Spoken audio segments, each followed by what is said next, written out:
predicadores, es un privilegio estar aquí para compartir la palabra que el Señor nos trae esta mañana, esperando que sea de edificación y de esperanza para todos los que escuchamos, aún para el que la imparte.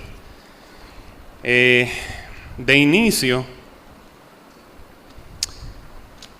quiero utilizar una ilustración para introducir el tema de hoy. Y es algo sencillo, algo que cada uno de nosotros en alguna medida ha podido, vamos a decir, contemplar en cuanto a la conciencia. Y es que todos nosotros de alguna forma hemos visto una construcción de un edificio, ¿verdad que sí? Y tengamos mucho conocimiento o no respecto de la materia, nosotros podemos juzgar si un edificio está bien construido o no por lo que percibe nuestra vista.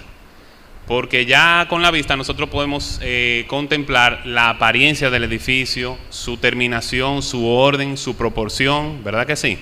Si lo vemos acabado podemos juzgar por esas cosas que se ven con los ojos de que el edificio está bien construido. Pero nosotros no vimos el proceso de construcción de ese edificio y tampoco sabemos si los que participaron en esa construcción estuvieron bien capacitados e hicieron el trabajo acorde a lo que se exige para tener un edificio bien construido. Entonces el edificio se puede ver hermoso y puede gustar mucho al ojo y puede atraer muchos compradores para vivir en ese edificio. Pero en cuanto a la iglesia, nosotros que muchas veces hemos estado aquí compartiendo juntos todos, ¿verdad que sí? Hay muchas veces que Persia dice, la iglesia se ve hermosa, ¿verdad que sí? Eso es bueno. Eso es bueno que todos estemos juntos. Ahora bien, el hecho de que estemos entre abrazos, en armonía, en amor, todos compartiendo juntos, ¿verdad que sí? Eso no necesariamente dice si todos están participando de la obra edificadora de la iglesia. Entonces, eso es algo que tenemos cada uno de nosotros preguntarnos a nosotros mismos. Si estamos siendo partícipes de esa obra a la que Dios nos ha llamado, al ser insertados en su pueblo y en su familia. Entonces el título del mensaje de este día se llama Un edificio bien construido. Y el texto bíblico base para el mensaje de hoy está en Efesios 4, los versos del 7 al 16.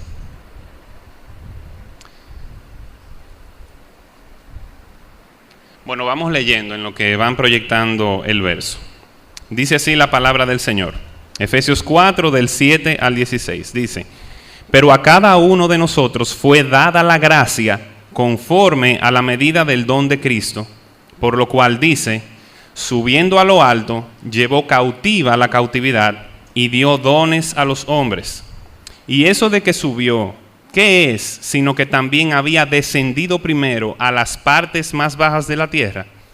El que descendió es el mismo que también subió por encima de todos los cielos para llenarlo todo.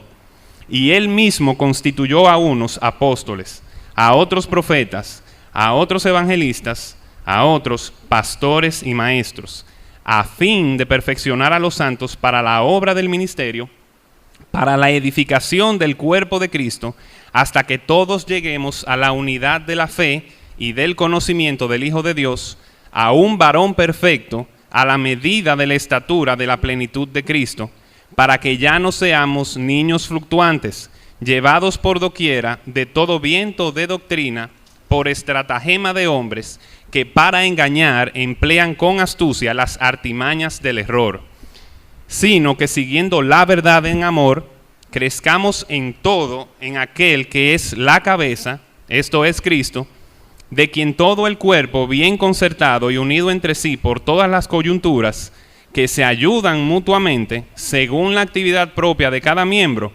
recibe su crecimiento para ir edificándose en amor. Bien, entonces, nosotros podemos ver en el verso 11 de este texto bíblico que Cristo estableció una serie de ministerios en su pueblo para edificar a su pueblo, para edificar a la iglesia. Entonces, lo vimos, dice, a unos lo constituyó apóstoles, a otros profetas, a otros evangelistas y a otros pastores y maestros. Entonces, Esta serie de ministerios de la cual el apóstol nos menciona aquí en este texto bíblico, la podemos agrupar en dos porciones específicas. La primera de ellas es hablando de uno de esos ministerios como ministerios de fundación. Y la segunda, el segundo grupo se refiere a ministerios de continuación. Entonces, ¿por qué ministerios de fundación? Bueno, los ministerios de fundación se refieren al ministerio de apóstoles y de profetas. Son de fundación, ¿por qué? Porque el mensaje que se les dio a los apóstoles y a los profetas fueron las palabras mismas de Dios reveladas, ¿verdad que sí? Entonces, en el Antiguo Testamento, Dios nos habló por medio de los profetas, revelándoles a ellos su voluntad y anunciándoles el advenimiento del Mesías. Entonces, en el Nuevo Testamento tenemos a los apóstoles que fueron testigos de Cristo en su ministerio, testigos de su resurrección, y también recibieron las instrucciones del Señor, no solamente para el ministerio de la iglesia, sino que también ellos fueron inspirados para continuar con el canon de la Sagrada Escritura revelada. Entonces, como el canon estaba abierto todavía y dependía de que todos los apóstoles que fueron seleccionados por el Señor terminaran de escribir las Escrituras reveladas, pues entonces este ministerio permanecía activo, el de profetas y apóstoles. Ahora bien, en este sentido, en el sentido de revelación, estos ministerios no tienen sucesores. Es decir, no tienen una continuidad hoy en día, porque habla de que son ministerios de fundación. Como el mismo apóstol Pablo también nos dice en Efesios 2, del 20 al 22, si lo proyectamos, Efesios 2, del 20 al 22, nos dice así. Dice, edificados sobre el fundamento de los apóstoles y los profetas, siendo la principal piedra del ángulo Jesucristo mismo, en quien todo el edificio, bien coordinado, va creciendo para ser un templo santo en el Señor, en quien vosotros también sois juntamente edificados para morada de Dios en el Espíritu. Entonces, para construir un edificio, primero usted tiene que preparar el terreno. Y después de preparado el terreno, usted tiene que tirar la fundación para que el edificio se pueda sostener. Entonces, es la fundación de la iglesia, la palabra de Cristo y todo lo que Él habló por medio de los profetas y los apóstoles. Entonces, recordemos la revelación que el Espíritu Santo le hizo a Pedro cuando estaba todavía el Señor en su ministerio terrenal. Cuando el Señor Jesucristo le pregunta a sus discípulos, ¿quién dice la gente que soy yo? Unos dicen, unos dicen que tú eres Elías, unos dicen que tú eres Juan el Bautista, otros dicen que tú eres uno de los profetas de la antigüedad. Entonces luego le pregunta a sus discípulos, ¿y ustedes quién dice que soy yo? Y Pedro, inspirado por el Espíritu Santo, dice, tú eres el Cristo, el Hijo del Dios viviente. Y luego el Señor Jesucristo le dice, dichoso tú, Pedro, hijo de Jonás, porque esto no te lo reveló carne y sangre, sino que te lo reveló el Espíritu. Y yo digo que tú eres Pedro, y sobre esta roca edificaré mi iglesia, y las puertas del infierno no prevalecerán contra ella. Entonces, como el Nuevo Testamento se escribió en griego, en esta conversación que están teniendo Jesucristo y sus discípulos, cuando Él dice Pedro, en griego el nombre Pedro significa Petros o Petrus, en griego, que significa un peñón de cierto tamaño, ¿verdad que sí? Y algunos teólogos sugieren que era por el carácter impetuoso y fuerte de Pedro, ¿verdad que sí? Petros. Ahora bien, cuando Jesucristo dice, y sobre esta roca o sobre esta piedra edificaré mi iglesia, ahí en griego, piedra o roca a la que Él se refiere no es Petros o Petrus, es Petra, que significa una amplia extensión de roca. Entonces, obviamente, nadie va a construir un edificio sobre un peñoncito. Tiene que edificar, ¿verdad que sí?, sobre una gran platea. Y ustedes lo ven en las torres que están construyendo últimamente aquí en la ciudad. Hacen un hoyo bien grande y luego ustedes ven una cama de embarillado para luego ser llenado con hormigón. Esa es la base del edificio. Y sobre esa se debe levantar el edificio bien coordinado, ¿verdad que sí? Entonces Cristo es esa zapata fuerte, extensa, bien densa y bien compactada para resistir todo el peso de la obra que Dios ha emprendido con la iglesia. Entonces, en ese sentido nosotros podemos entender de que no solamente es esta ilustración que podemos utilizar para explicar este asunto, sino también cuando el mismo Señor Jesucristo le dice a sus discípulos y a todos los que oían en el momento, de que todo aquel que oye su palabra y la pone por obra, Él le comparará a un hombre prudente que edificó su casa sobre la roca. Entonces, en todo tiempo, la roca es Cristo, es decir, la palabra revelada. Entonces ya echamos el cimiento, ¿verdad que sí? Ya está tirada la platea. Ok, vamos ahora a subir el edificio. Entonces, ese es el primer grupo, los ministerios de fundación. Ahora vienen los ministerios de continuación, que se refiere a los evangelistas y a los pastores y maestros.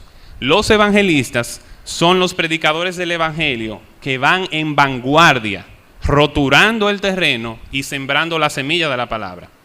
Dice que va en vanguardia porque la vanguardia es la parte del pelotón que va adelante, que es la que va a encontrar primero el enemigo, ¿verdad que sí? La que va abriendo camino. Y obviamente hay una retaguardia, vanguardia y retaguardia, ¿verdad que sí? Entonces los evangelistas son aquellos que van delante, predicando el mensaje del evangelio, precisamente para alcanzar a los perdidos.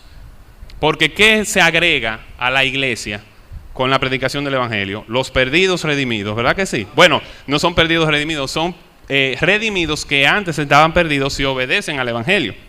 Entonces, después del trabajo de los evangelistas, entonces viene el trabajo de los pastores y maestros, que ellos son los encargados de edificar y de hacer crecer en la fe y en la conducta cristiana a aquellas congregaciones que fueron formadas por los que predicaron el mensaje del evangelio.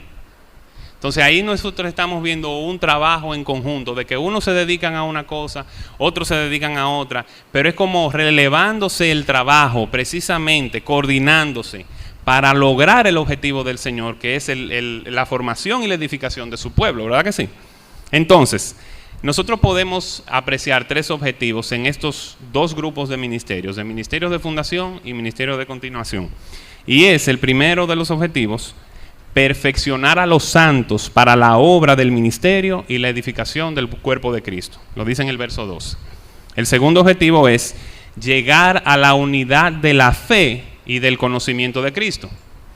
Y el tercer objetivo es que todos los miembros unidos se ayuden mutuamente según la actividad de cada uno para recibir el crecimiento e ir edificándose en amor. Entonces, nosotros vemos repetidamente de que aquí en estos versos y en estos objetivos que acabamos de leer, no solamente hay un involucramiento de aquellos que son pastores, apóstoles, evangelistas, profetas, maestros, ¿verdad que sí? Sino que está hablando ya de otro grupo de personas, que son los santos. Ellos son santos también, pero santos somos todos aquellos que hemos recibido a Jesucristo como Señor y Salvador. Entonces está hablando aquí de nosotros, de que nosotros también tenemos que estar involucrados en la obra. Ahora, para yo estar involucrado en la obra, yo tengo que tener una función que desempeñar. Porque si no tengo una habilidad o una destreza o un talento para ejecutar, entonces no hago nada ahí. Pero entonces a todos los creyentes Dios les dio dones. Y por medio de esos dones es que nosotros nos hacemos partícipes de la obra de edificación del pueblo de Dios. Entonces, en el verso 8, Cristo dice que dio dones a los hombres. En el verso 8 del texto bíblico base que leímos al principio. Entonces, esos son los dones de gracia. Es decir, Dios lo da por su gracia, no es porque usted se lo merezca. Entonces, los dones, que en el griego se llama carismata, que es de donde viene la palabra carisma, por eso que ustedes ven que hay una persona, fulano es muy carismático, es porque tiene muchos dones, o sea, por ejemplo, personas que tienen el don de congregar personas, o sea, que la atraen a sí mismo, una persona muy carismática, ¿verdad que sí? Entonces, los dones, oigan bien la definición de dones, dice, son deseos internos y disposiciones, como también capacidades o talentos que el Espíritu Santo da a los creyentes para edificar al pueblo de Dios y para expresar a otros el amor de Dios. Óiganlo bien, son disposiciones y deseos internos, así como capacidades y talentos que el Espíritu da a los creyentes para la edificación del pueblo de Dios y para expresar a otros el amor de Dios.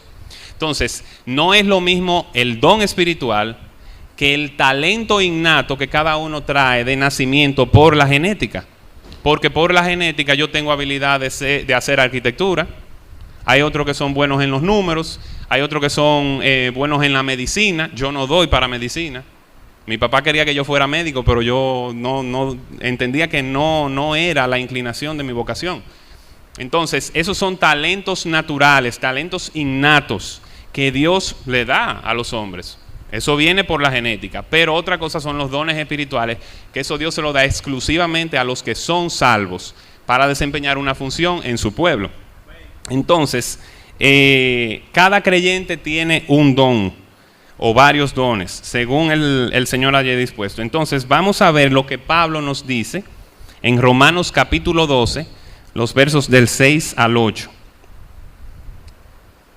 Ok, ya lo tenemos ahí. Dice, de manera que, teniendo diferentes dones, según la gracia que nos es dada, si el de profecía, úsese conforme a la medida de la fe, o si de servicio, en servir, o el que enseña, en la enseñanza, el que exhorta, en la exhortación, el que reparte, con liberalidad, el que preside, con solicitud, el que hace misericordia, con alegría.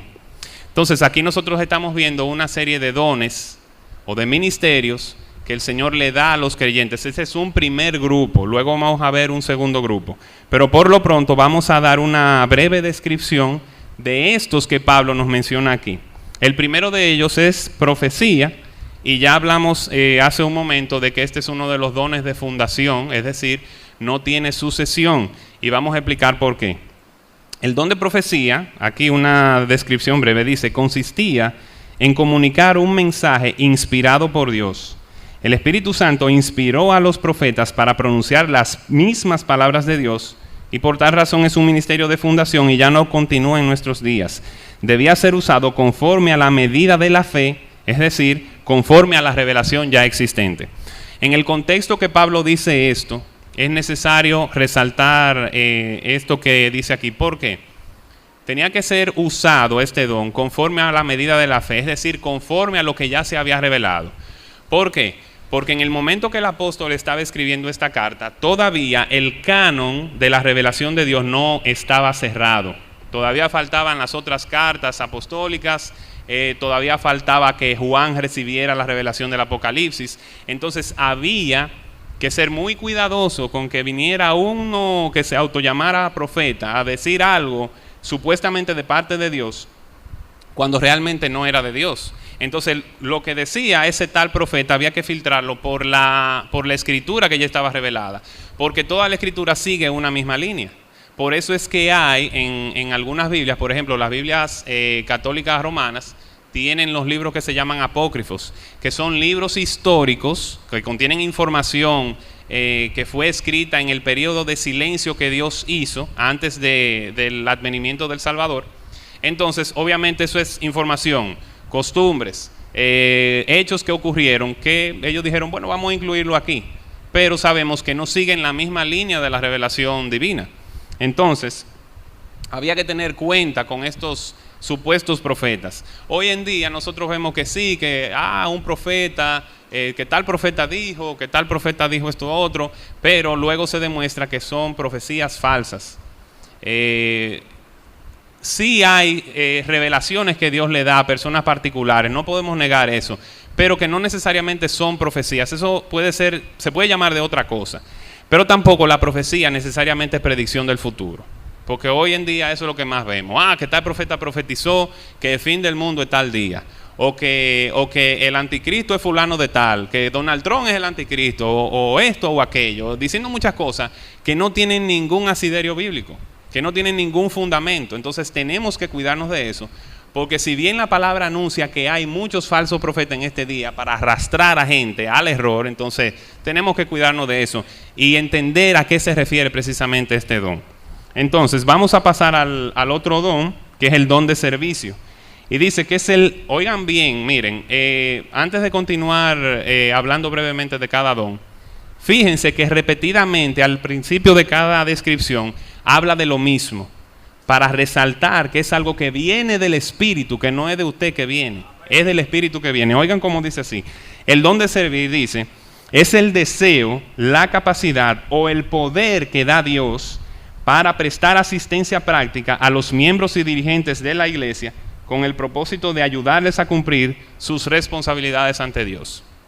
Hay gente que tiene una energía de servir y lo hace con amor, lo hace movido por el Espíritu, y usted ve esa disposición de que fulano, dime, ¿qué tú quieres? ¿Qué te ayudo? Pero es precisamente para ayudar a ese otro hermano o a esa otra hermana a desempeñar de manera práctica su función dentro del cuerpo de Cristo. Esos son ese don especial, ese don principal en esa persona. Entonces, el próximo don es el don de enseñanza o de enseñar. Dice, es el deseo, la capacidad y el poder de Dios para examinar y estudiar la palabra de Dios y aclarar, defender y proclamar su verdad de tal manera que otros crezcan en gracia y en piedad. Los maestros de la iglesia, que son muy necesarios, precisamente para enseñar las verdades de la palabra de Dios, para aclarar dudas acerca de la palabra. Cuando un hermano que tiene el don de enseñanza, que es maestro en la iglesia, se le acerca a otro hermano que a lo mejor no entiende un texto bíblico, y ese hermano con ese deseo que pone el Espíritu, le aclara esa verdad, y esa verdad dice, wow, ahora lo entiendo. Eso es para edificación de cada uno de nosotros. Es un privilegio tener ese don para enseñar a otros las verdades de la palabra de Dios, para motivarlos en la fe y en la piedad, para crecer en gracia. Todo eso es por el Espíritu, por la acción del Espíritu. Entonces, el otro don es el don de exhortación. El exhortar, dice, es el deseo, la capacidad y el poder que da Dios para proclamar la palabra de Dios de tal manera que toque el corazón, la conciencia y la voluntad de los oyentes y estimule a la fe y produzca la profunda dedicación a Cristo y la separación radical del mundo. Cuando habla de la separación radical del mundo, se refiere a la separación del sistema humano corrupto que se opone a los propósitos de Dios y que es gobernado y dirigido por Satanás mismo. No se refiere a los perdidos, porque a los perdidos es que tenemos que alcanzar, pero es precisamente para que los perdidos sean apartados del mundo para ser insertados en el pueblo de Dios. Entonces, el próximo don es el don de repartir o el de dar con liberalidad. Dice, más bien, el compartir es el deseo, la capacidad y el poder de Dios para dar y contribuir con generosidad con las posesiones personales para las necesidades de la obra y del pueblo de Dios. Por eso es que ustedes ven que hay hermanos que son muy desprendidos de sus posesiones personales y que fulano tiene tal necesidad y no te apures que yo le doy de lo mío, y lo hace con liberalidad, es decir, no retiene en su corazón las posesiones no los retienen a él para servir, contrario a lo que pasó con Ananías y Zafira, que lo que tenían eran un lastre de codicia para engañar al Espíritu Santo. Cuando fueron y vendieron un terreno y fueron y dieron solamente parte de lo vendido y retuvieron la otra para sí, por codicia. Pero estos que dan con liberalidad lo hacen así, con alegría, lo hacen desprendidamente, porque saben que quien provee es Dios y todos los recursos son de Él. Entonces, no hay problema con eso. Total, el que se va de este mundo no se va con las posesiones que tiene, ¿verdad que no? Todo es de Dios. Entonces, el próximo don es el don de presidir, es decir, de dirigencia, de liderazgo. En ese sentido dice, es el deseo, la capacidad y el poder que Dios da para guiar y supervisar las diversas actividades de la iglesia para beneficio espiritual de todos. Estos son personas que no se creen a sí mismos dueñas de la obra, sino que desempeñan esa función ahí. Dios lo puso para presidir, Dios lo puso para dirigir, y están ahí y sirven con esa alegría en ese sentido también, para cerciorarse de que todo va conforme al orden de la palabra de Dios, porque la iglesia tiene que ser gobernada de alguna manera. Pero ese que está para presidir, el día que se hace, vamos a decir, dueño de la obra, ya hay problemas, porque el dueño de la obra es el Señor, y usted es un asalariado si tiene ese don. Usted está puesto ahí porque usted tiene esa capacidad que el Espíritu le dio. Por tanto, manténgase ahí hasta que Dios diga, haciendo el trabajo que le corresponde. Entonces, el último don en este primer grupo es el de hacer misericordia. Y dice que es el deseo, la capacidad y el poder que da Dios para ayudar y consolar a los que están necesitados o afligidos. Por eso que ustedes ven un ministerio como Consolación y Ayuda, que está aquí establecido, ¿verdad que sí? Y hay algunos que a lo mejor no pertenecen a ese ministerio, pero tienen ese don y lo están poniendo por obra ya. Cuando escuchan de una persona que está pasando necesidad, que no tiene que comer, que no tiene con qué vestirse, que a lo mejor no tiene un cobijo para vivir, esa persona le pesa el corazón por esa persona y va y se derrama en esa persona y la ayuda. Yo recuerdo que hay una persona cercana a mí que me expresó un día, un verdadero creyente, esta persona es un verdadero creyente, me expresó de que todavía no se sentía seguro de cuál era el don que tenía de parte de Dios. Mi consejo para esa persona fue, bueno, reúne todo lo que habla de la palabra de Dios acerca de los dones y los ministerios, estúdialo, ora al Señor en esa línea y pídele que te dé a conocer ese don que Él depositó en ti, del cual a lo mejor tú no te estás dando cuenta. A lo mejor tú lo estás ejerciendo y no le sabes poner nombre, pero ora en esa línea para que el Señor te aclare. Bueno, entiendo que esa persona oró porque al poco tiempo Dios le reveló que era ese don de misericordia que tenía. Y esa persona lo está empleando para la gloria de Dios.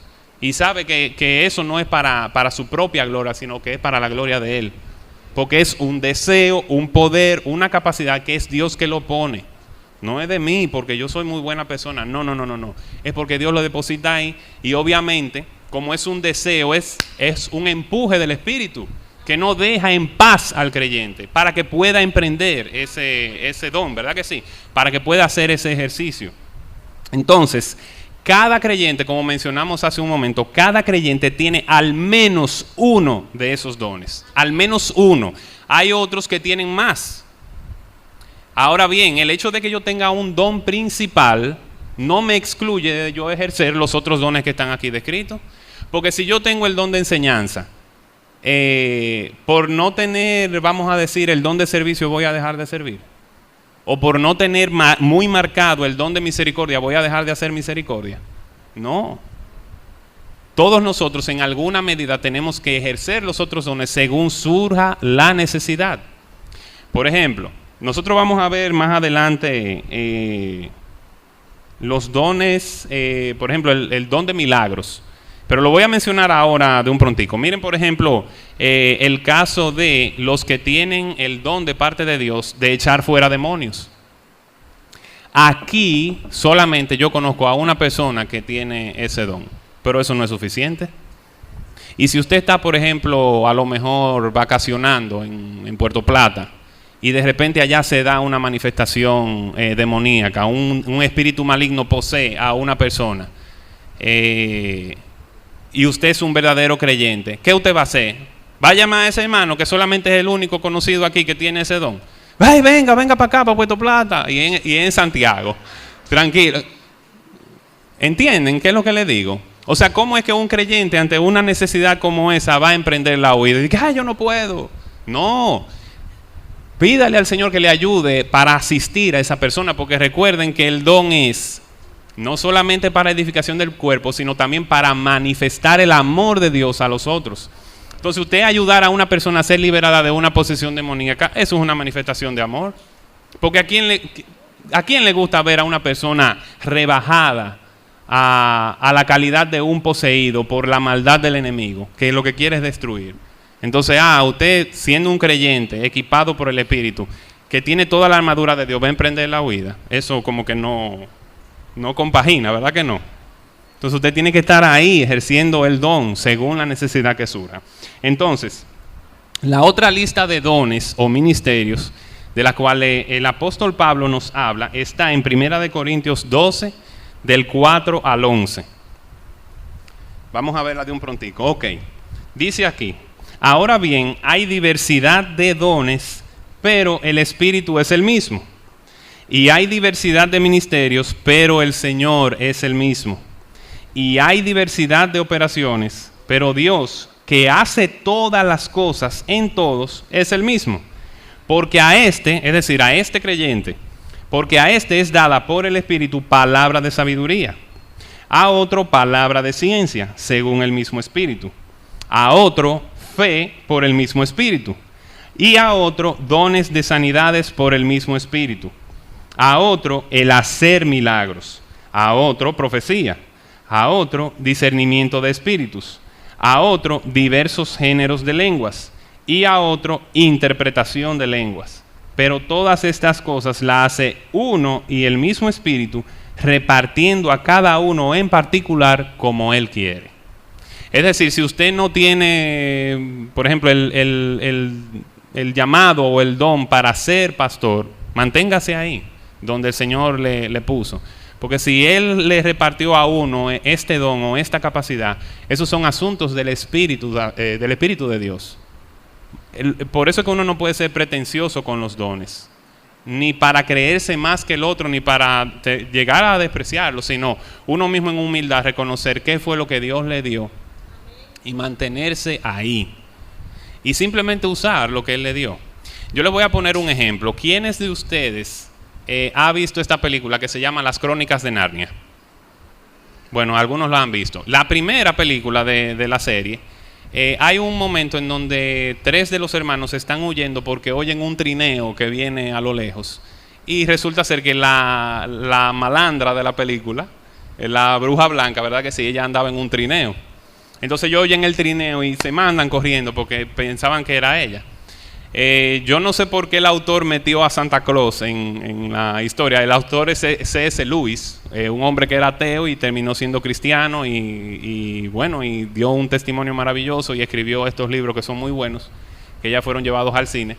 Entonces, cuando se dan cuenta de que no es la bruja blanca, sino que es este personaje, Santa Claus, ellos hacen, maravillan y Santa Claus comienza a repartirle a los hermanos diferentes herramientas. Por ejemplo, a Peter, que era el hermano mayor, él le da una espada y un escudo y le dice: el momento de usar esto quizás esté muy cerca. Entonces a Susan, la hermana mayor, le dio arco, flecha y un cuerno para sonarlo por si necesitaba ayuda para que fuera asistida en un momento de peligro, ¿verdad que sí? Y a Lucy, la hermana más pequeña, le dieron una daga y un frasco con un tónico que era para curar cualquier herida. Entonces, luego de que él les reparte estas cosas a ellos, él le dice: esto no son juguetes, sino herramientas para que las empleen. Entonces, a uno le dio espada y escudo, a otra le dio arco y flecha y un cuerno, y a otro una daga y una pócima para curar heridas. Entonces a cada uno se le repartió según su capacidad, como Él quiso repartir. Entonces, así mismo es el Espíritu Santo. Nos da a cada uno esas capacidades. Y Él espera que nosotros hagamos así mismo como ellos fueron mandados. Empleenlas, son herramientas para usar, ¿verdad que sí? Entonces, de esta lista que Pablo nos enseña ahora, vamos a ver también una breve descripción de esto que dice aquí. Dice: palabra de sabiduría se refiere a la capacidad de adquirir información correcta sobre las verdades bíblicas y exponerlas con claridad. Pero obviamente esto es por el Espíritu que viene. Esto no es por esfuerzo propio. Dice: otros sugieren que se trata de la capacidad que da el Espíritu para aplicar la revelación de la palabra y su sabiduría a una situación o problemas específicos. Es decir, usted está oyendo un hermano que tiene un problema, que está confundido con algo o tiene que tomar una decisión, y ahí está usted y el Espíritu lo mueve a usted a darle una palabra de sabiduría que cabe perfectamente en la situación de ese particular. Entonces, cuando esa persona ve con claridad eso que esa persona que tiene palabra de sabiduría le acaba de decir, entonces se siente aliviado y dice: ahora veo claramente, me ha servido lo que has hecho por mí. Entonces, ese don, una maravilla, al igual que todos los demás. Entonces, el otro es palabra de ciencia o conocimiento, que era el intento de entender lo que hablábamos anteriormente respecto de la profecía. Hay personas que Dios le da este don, y es precisamente para revelar situaciones específicas o alguna necesidad. Vamos a ver la descripción. Dice que la palabra de ciencia o conocimiento es una declaración inspirada por el Espíritu Santo que revela conocimiento de personas, circunstancias o verdades bíblicas. A lo mejor también cuando uno está leyendo la palabra y tiene mucho tiempo leyendo un verso bíblico y no lo entiende, un día el Espíritu ilumina a esa persona y le da conocimiento respecto de la palabra. o le puede revelar algo, alguna verdad o una situación de alguien en particular. Eso yo lo llegué a experimentar, no que yo lo ejercí, sino que miren lo que me sucedió. En el 2015 yo tenía que tomar una decisión, que era de si me casaba con mi actual esposa. Pero yo tenía miedo, porque no tenía claridad, pero yo busqué la dirección de Dios y con buen acompañamiento y consejería bíblica, bueno, entendimos que sí, que ella era la persona que Dios tenía para mí. ¿Qué pasa? Después que yo tomé esa decisión, a uno como que le queda una tierrita, una arenita de inquietud. ¿Será así? ¿O realmente fue que yo me lo imaginé o Dios realmente me está dirigiendo?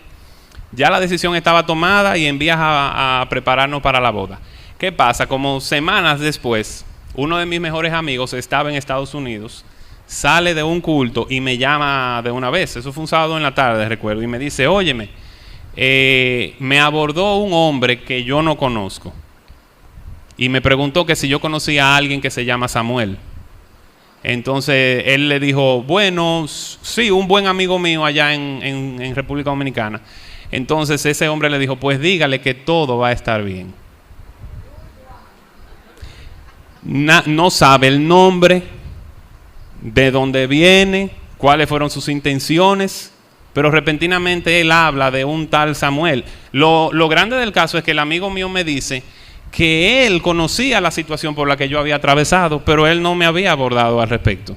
Pero me abordó ese día y me dijo, mira, me dijo ese hombre que todo va a estar bien. Y eso sirvió para fortalecer ya la decisión que yo había tomado.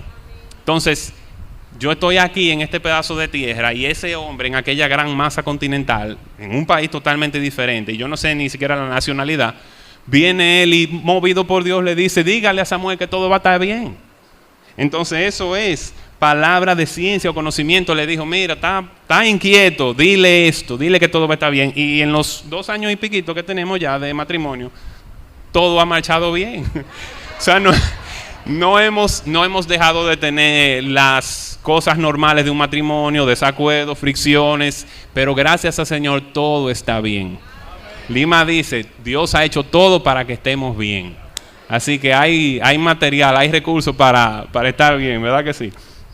Entonces, el otro don se refiere a la fe, pero esta fe no se refiere a la fe salvífica, no se refiere a la fe salvífica, sino se refiere a una fe sobrenatural. Esa llamada fe que mueve montañas, ¿verdad que sí? Que es una fe que le da al creyente la capacidad y el poder para creer que Dios es capaz de hacer los milagros inimaginables, que la mente humana nunca pasa de ahí. Entonces se refiere a eso. Hay gente que tiene eso. El don de sanidades, que es el de sanar dolencias físicas por diferentes medios, pero obviamente medios sobrenaturales. El don de milagros, hablamos de la manifestación del reino de Dios en contra de las fuerzas malignas, como la liberación, ¿verdad que sí? Y también otros actos divinos que se pueden manifestar para ello.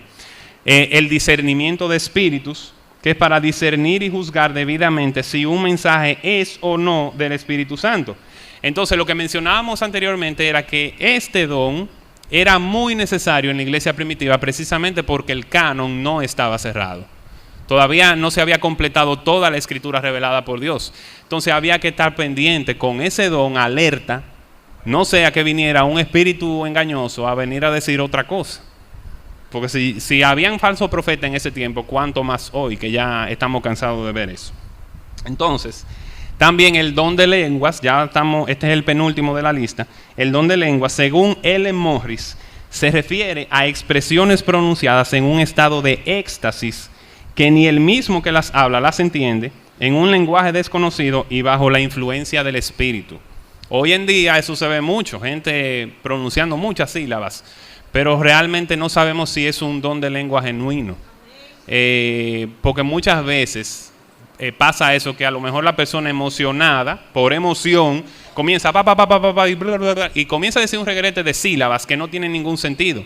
Pero entonces el problema de hoy en día es el mal empleo del don de lenguas. No estamos diciendo que no es activo hoy en día, sino que lo mal emplean, porque el consejo del apóstol Pablo es que si alguien habla en lenguas y no hay quien interprete, quédese callado y ore para sí Pero hay gente que no, que le da para allá y causa desorden y entonces terminamos siendo burla de los que están fuera. Tan locos, porque hablan un reguerete de cosas que no se entienden. Pero entonces viene el don de interpretación de lenguas, porque lo que se ve hoy en día es que abunda mucho don de lenguas supuestamente, pero entonces ¿dónde están los que le interpretan? No hay intérprete hoy en día.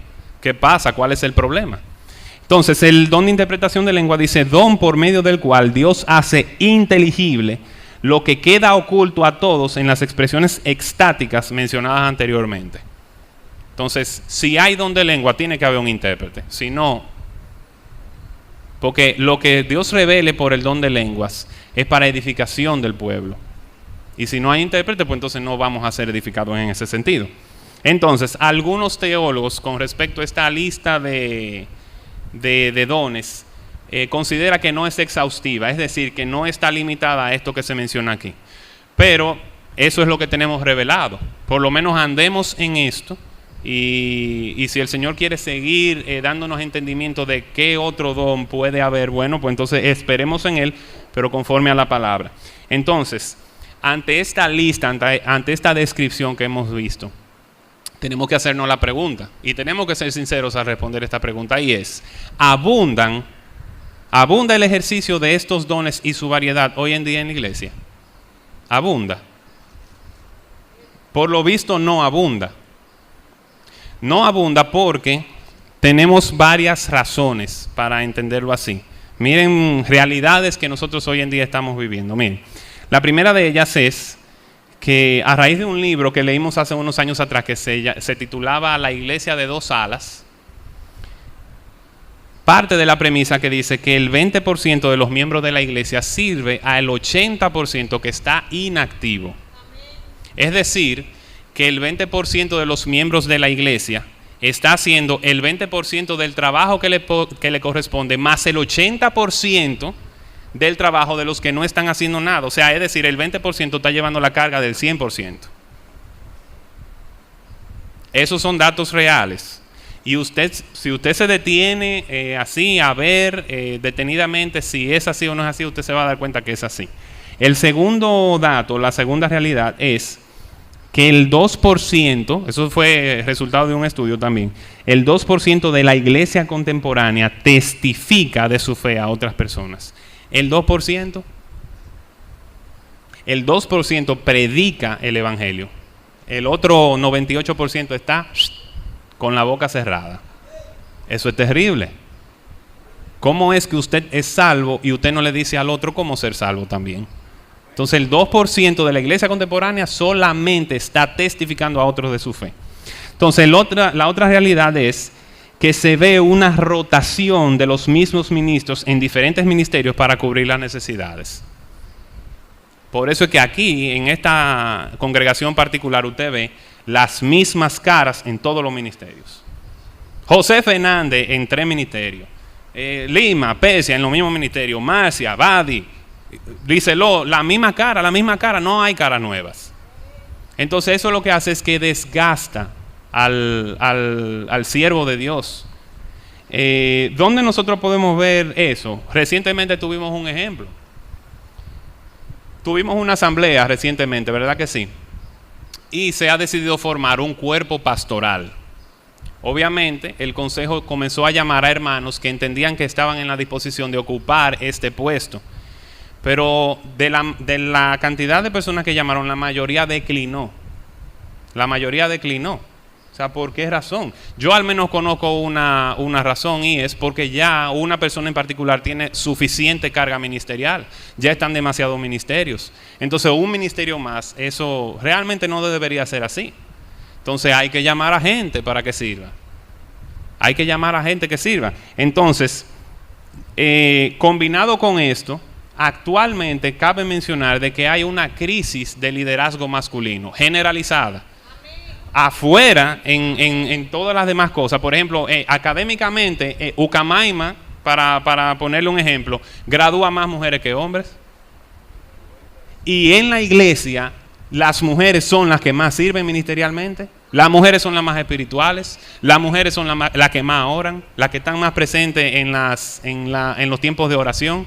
Entonces, ¿qué pasa con los hombres? A quienes Dios les delegó el liderazgo sacerdotal. ¿Qué es lo que pasa?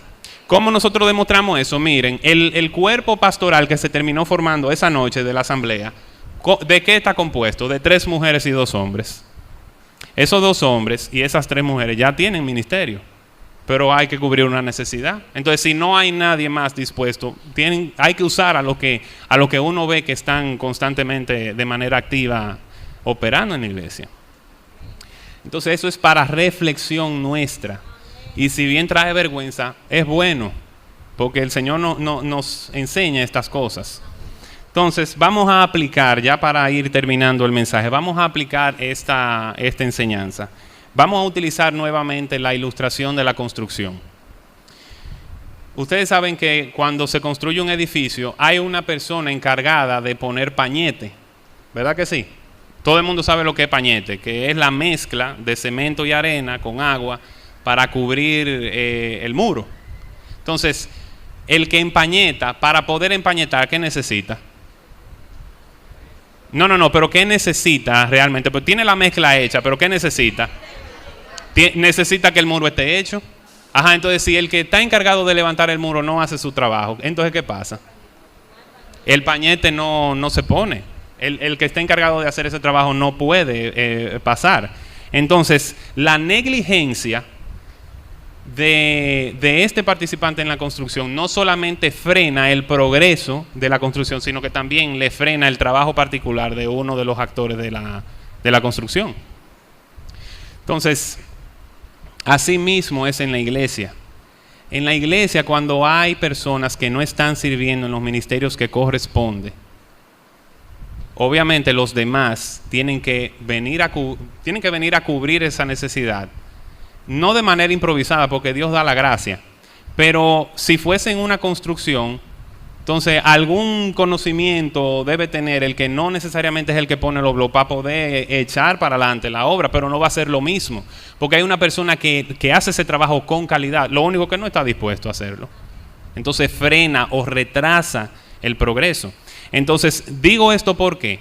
Porque si bien por la falta o la negligencia en el empleo de los dones frena la obra de Dios, también esa negligencia puede frenarle el paso a otro ministerio que puede operar en conjunto con ese.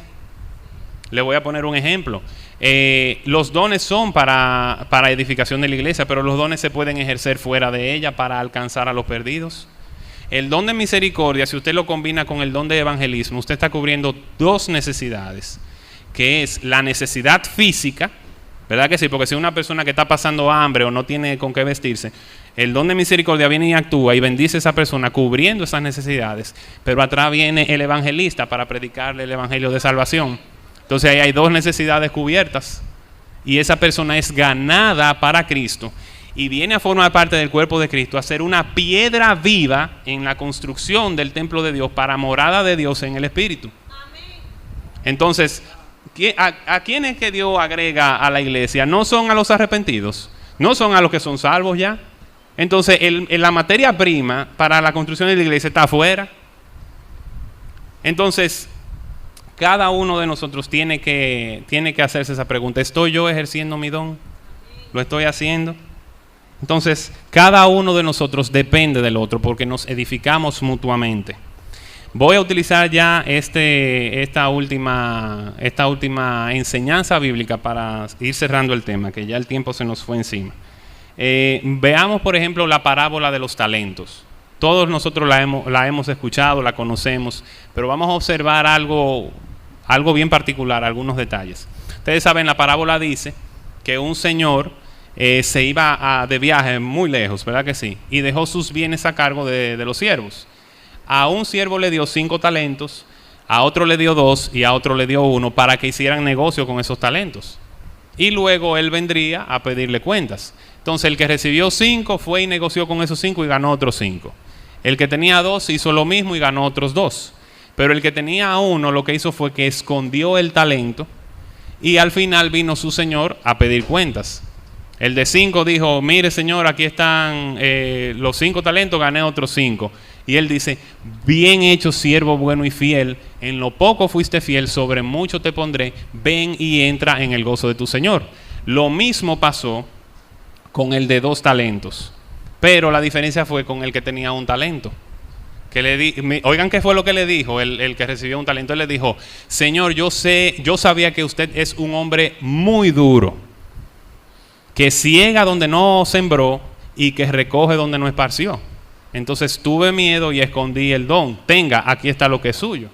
¿Y cuál fue la respuesta de ese señor? Le dijo, siervo malo y perezoso, es decir, siervo malo y negligente, con que sabías que yo era un hombre duro, que ciego donde no coseché, ciego donde no sembré y recojo donde no esparcí. Entonces, ¿por qué no tomaste lo que era mío y se lo diste a los banqueros para que cuando yo volviera recuperara lo que es mío con los intereses? Y él dijo, quítenle el talento a este siervo negligente y déselo al que tiene 5. Entonces a este échenlo a la oscuridad de afuera, donde habrá llanto y rechinar de dientes. Entonces vamos a ver la particularidad que les quería comunicar, que se la mencioné al principio. Miren, este que tenía el talento no era un creyente. O sea, no representa a un creyente genuino. ¿Por qué? Por 2 razones.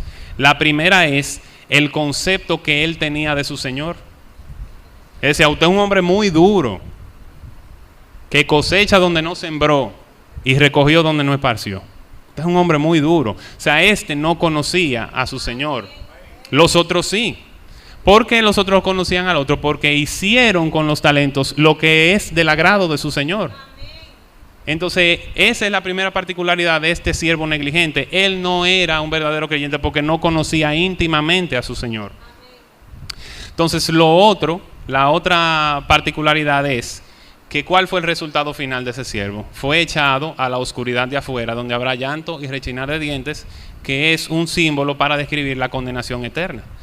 Los creyentes no son condenados eternamente. Los creyentes son los que pasan al gozo de su Señor al final. Entonces ese era un no creyente. La pregunta es si tú, que estás sentado en la silla, eres un verdadero creyente. Porque se supone que si un creyente tiene dones espirituales en sí, son evidencia de que el Espíritu mora en esa persona. Y si el Espíritu mora en esa persona, entonces quiere decir que esa persona es salva. Porque el Espíritu Santo es el sello de garantía que dice que tú eres salvo. El Espíritu Santo es el avance inicial que Dios le da al creyente. El avance inicial de lo que viene atrás, que es la gloria eterna con Él. Entonces tenemos que hacernos esa pregunta. ¿Soy yo un verdadero creyente?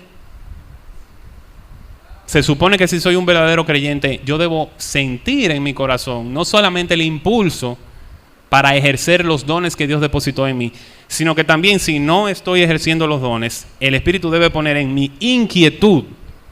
Es decir, ¿para qué me llamó el Señor? ¿Para qué me llamó el Señor a formar parte de su pueblo? Porque la palabra dice que es para edificación de su cuerpo, para edificación de la iglesia.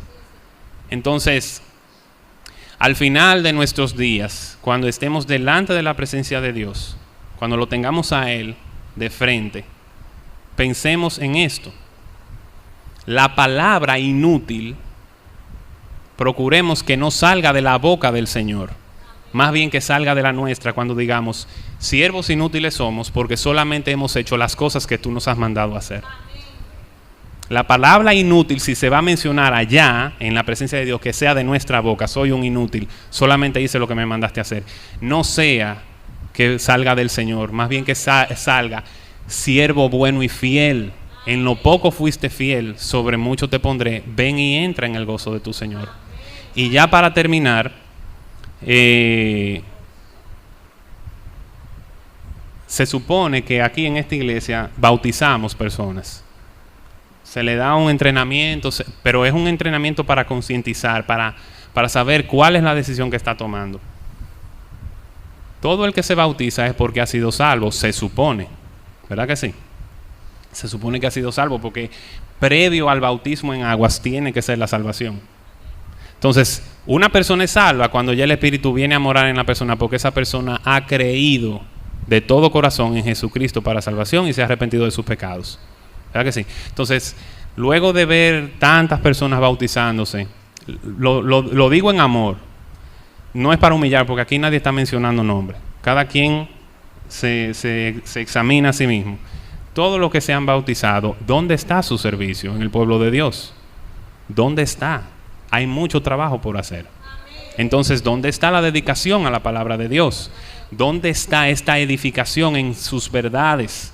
¿Dónde está este operar en el Espíritu, dones esplendorosos de gracia, sobrenaturales de Dios? ¿Dónde están que no se han manifestado? Si hay alguien que duda de su salvación, si hay alguien que entiende que realmente a lo mejor no es salvo, no, preocúpese y tema a esta realidad, pero no se vaya. Venga donde los que conocemos la palabra. No lo digo para gloria personal, pero inquiétese y quiera usted conocer las verdades, quiera usted cómo ser salvo, como dijeron los hombres en la iglesia primitiva. Varones Galileos, ¿qué tenemos que hacer? Le preguntaron a Pedro, y Pedro dijo: arrepiéntase y bautícese cada uno en el nombre de Jesucristo para perdón de sus pecados. Entonces, es lo último que voy a decir. Entonces, procuremos eso, que la palabra inútil salga de nuestra boca en el día final y no de la boca de Dios, para que Dios nos glorifique a nosotros mismos, dándonos las coronas que merecen nuestras obras, pero para luego nosotros arrojárselas a Él, a sus pies, en adoración, porque lo que hemos recibido de Él no nos pertenece, sino que es de Él, y Él simplemente nos ha concedido el honor de ser partícipes de su reino y de la obra de su reino. Vamos a orar. Padre, gracias te damos en esta mañana, Señor. Gracias porque tus siervos dependemos de ti, Señor, y tú una vez más te has glorificado, porque en nuestras debilidades tú te has manifestado, tú nos has sostenido, nos has dado palabra de sabiduría. Padre, nos has dejado una enseñanza que debemos aplicar y llevar en nuestros corazones para poder agradarte a ti. Padre, porque no queremos ser siervos inútiles o más bien negligentes, sino más bien queremos serte útiles a ti, Señor. Queremos que tú nos des a entender cuáles son esos dones que, si hemos sido salvos, hemos recibido. Y si alguno entre nosotros no es salvo, Padre, trae por medio de tu Espíritu convicción de pecado, de justicia y juicio, para que venga al arrepentimiento de ellos y dales una esperanza bienaventurada como la que ya tenemos los que te hemos recibido como Señor y Salvador y hemos visto la manifestación de tu Espíritu en nuestras vidas. Te damos las gracias por tu misericordia, Padre, y queremos cada día más depender de ti. Depender de ti, Señor, para que nuestros días valgan, para que tú nos ayudes a traer sabiduría a nuestro corazón, para poder emplear nuestros días aquí debajo, porque un día nos iremos y te daremos cuenta de lo que tú nos has dado. Padre, ayúdanos a ser siervos fieles y buenos para tu gloria. En Cristo Jesús te lo pedimos. Amén.